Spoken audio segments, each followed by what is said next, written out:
प्रश्न है 0.002 मिलीग्राम द्रव्यमान वाली तथा 6 इलेक्ट्रॉनों के आवेश से युक्त एक तेल की बूंद एक समान क्षेत्र में स्थिर लटकी है। वैद्युत क्षेत्र की तीव्रता ज्ञात कीजिए।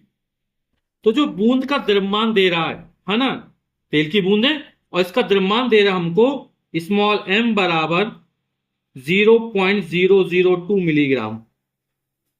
तो इसको मिलीग्राम को किलोग्राम में चेंज कर लेते हैं। पहले एक अंक, दो अंक, तीन अंक किसका है? दशमलव जब यहां पर आएगा तो इसको लिखेंगे 2.0। तीन स्थान किसका? तो -3 आ जाएगा। मिलीग्राम यानी mg लिख सकते हैं। ठीक, अब mg मिलीग्राम में इसको किलोग्राम में चेंज करते हैं, है ना। तो 1 मिलीग्राम बराबर कितना होता? 10⁻⁻6 किलोग्राम। तो 2.0 गुणे 10⁻³ है और मिलीग्राम किलोग्राम में चेंज करेंगे 10⁻⁻6 का और गुणा होगा तो -3 और -6 ये हो जाएगा -9 किलोग्राम। ठीक, 6 इलेक्ट्रॉनों के आवेश से युक्त है। तो यहां पर वैद्युत क्षेत्र की तीव्रता हमको ज्ञात करनी है। ई का मान हमको ज्ञात करना है। अब ये तेल की एक बूंद है ना। तो जो वस्तु का भार होता है या बूंद का भार होगा वो हमेशा कहां काम करेगा? ऊर्ध्वाधर नीचे की ओर। यानी mg जो होगा, भार होगा, वो हमेशा नीचे की ओर काम करेगा। अब ये क्या है? स्थिर लटकी एक समान वैद्युत क्षेत्र में, है ना। तो यानी कि जब वैद्युत क्षेत्र में स्थित है आवेश युक्त कण है तो इस पर बल लगेगा। और बल किस दिशा में लगना चाहिए? क्योंकि भार नीचे की दिशा में है तो बल ऊपर की दिशा में लगना चाहिए। यहां पर F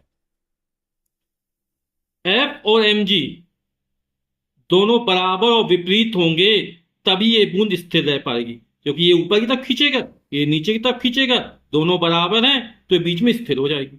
यहां पर जो आवेश है 6 इलेक्ट्रॉनों के आवेश से युक्त है। तेल की बूंद पर 6 इलेक्ट्रॉन के आवेश हैं, मतलब बूंद जो है वो ऋण आवेशित है। 6 इलेक्ट्रॉन के आवेश के बराबर आवेश है इसमें, है ना। तो जो ऋण आवेशित कण होता है उस पर जो लगने वाला बल होता है वो वैद्युत क्षेत्र की दिशा के विपरीत होता है। यानी जो वैद्युत क्षेत्र होगा वो किस दिशा में काम करेगा? वो ऊर्ध्वाधर नीचे की दिशा में काम कर रहा होगा, इस तरह, है ना।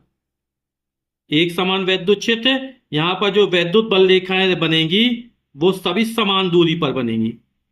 ठीक है, तो ये बना दिया वैद्युत क्षेत्र की तीव्रता। ये कहां काम करेगी? ऊर्ध्वाधर ऊपर से नीचे की ओर काम करेगी। ठीक है, तो चूंकि ऋणावेशित कण है तो ऋण आवेश पर जो लगने वाला बल होता है वो वैद्युत क्षेत्र की दिशा के विपरीत होता है। तो बल F बराबर कितना होता है? Q×E होता है। ठीक है, तो ये बल ऊपर की दिशा में काम करेगा, भार नीचे की दिशा में काम करेगा, दोनों बराबर और विपरीत होंगे तो ये बूंद जो होगी वो स्थिर हो जाएगी। ठीक है, तो F बराबर QE का मान mg के बराबर कर देंगे तो हमें वैद्युत क्षेत्र की तीव्रता निकल आएगी। और आवेश कितना हो जाएगा हमारा? Q बराबर होता है N×E। N का मान 6 इलेक्ट्रॉन है, E का मान होता है 1.6 गुणे 10⁻⁻19। और आवेश कैसा आएगा? ऋण आवेश आएगा। तो 16×6 = 96 हो जाएगा। 9.6 गुणे 10⁻⁻19 कूलाम का ऋण आवेश आ जाएगा। ठीक, अब हमें क्या करना है? चूंकि बूंद एक समान वैद्युत क्षेत्र में स्थिर लटकी है अतः QE बराबर mg हो जाएगा। आप लोग समझ गए क्यों हो जाएगा? क्योंकि तेल की बूंद एक समान क्षेत्र में स्थित लटकी है अतः वैद्युत बल यानी F बराबर QE बराबर हो जाएगा बूंद का भार यानी m×g के बराबर। E का मान ज्ञात करना है तो E बराबर हो जाएगा mg/q। m का मान हमको दिया है 2 गुणे 10⁻⁻9। g गुरुत्वीय त्वरण का मान 9.8 होता है और q का मान है 9.6 9.6 गुणे 10⁻⁻19। 10⁻⁻19 ऊपर जाए तो प्लस हो जाएगा, है ना।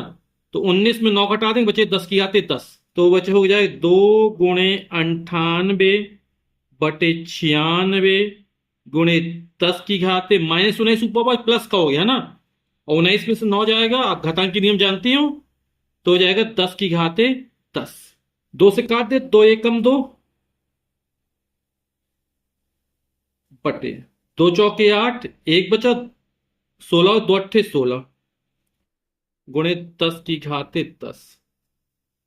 फिर 2 से कट जाएगा, 2 चौके 8, 1 बचा, 2 नाम 18 49, 2 दूनी 4, 2 चौके 8 गुणे 10 की घाते 10। 49 में 24 का भाग करना, 24 दूनी 48, बचेगा 1, है ना, दशमलव लगाएंगे, जीरो बढ़ाएंगे, नहीं जाएगा भाग 10 में, फिर जीरो बढ़ाएंगे तो 100, 24 चौक 96, तो 2.04 गुणे 10 की घाते 10। और वैद्युत क्षेत्र तीव्रता का मात्रा क्या होता है, न्यूटन प्रति कूलाम। और वैद्युत क्षेत्र तीव्रता की दिशा जो होगी वो ऊर्ध्वाधर नीचे की ओर होगी, है ना। यहां पर जो वैद्युत बल रेखा है वो बराबर दूरी पर बनेगी, है ना, क्योंकि मैंने ये बना दी इसलिए बराबर दूरी पर नहीं बन पाई है, लेकिन चूंकि एक समान वैद्युत क्षेत्र है तो वैद्युत बल रेखाएं सभी समान दूरी पर बनेंगी। ठीक है, तो हमारा आंसर क्या हो जाएगा, जो वैद्युत क्षेत्र तीव्रता के 2.04 गुणे 10 की घाते 10 न्यूटन प्रति कूलाम का वैद्युत क्षेत्र लगेगा ऊर्ध्वाधर नीचे की ओर।